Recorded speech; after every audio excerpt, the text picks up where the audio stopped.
जैसा आप देख सकते हैं कि मेरे हाथ में है यूनिस्टोन। कितने ही सालों से अगर वो पत्थर आपके गुर्दों में हो या पित्ते में, ग्लैडर के भी जहाँ पत्थर होता है ऑपरेशन से नहीं निकलता, लेकिन ये दवा खाने के बाद वो आपको जो यूरिन के जरिए जो है बुरा होकर निकल जाएगा। जहाँ बड़े बड़े ऑपरेशन फेल हो जाते वहां पर ये दवा काम करती है।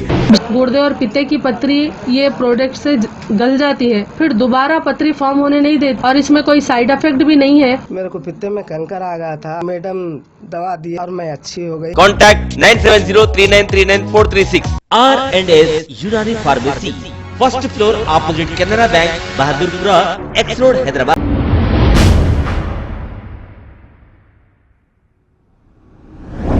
अस्सलाम वालेकुम नाजरीन, मैं हूं मोहम्मद अब्दुल हकीम। आइए देखते हैं आज का ये खबरनामा। गंगानगर के इलाके याकुतपुरा में एक बड़ा नाला ब्लॉक हो जाने की वजह से जो लोग यहां पर कचरा डाल डालकर इस नाले को ब्लॉक कर दिए हैं, अब यहां पर जीएचएमसी की सफाई भी नहीं हो रही है। इसकी वजह से मच्छरों की कसीर तादाद हो गई है। अगर ज्यादा बारिश हो जाए तो फिर पानी उबलकर हो सकता है घरों में भी आएगा। यहाँ की आवाम गुजारिश ये है कि जीएचएमसी और लोकल कॉरपोरेटर से इसको साफ कराया जाए ताकि इस मुसीबत से यहाँ की आवाम राहत पा सके। आइए देखते हैं ये रिपोर्ट।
लेके भेजो, फिर होता हो कचरा। कम से कम फिर आके थोड़ा साफ तो करके जाएंगे।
अगर हमारी न्यूज़ आपको पसंद आई है तो सबसे पहले शेयर कीजिए, लाइक कीजिए, फिर ख़ास तौर पे हमारी रिक्वेस्ट ये है कि सब्सक्राइब करना ना भूलें। 7H न्यूज़, आपकी आवाज़।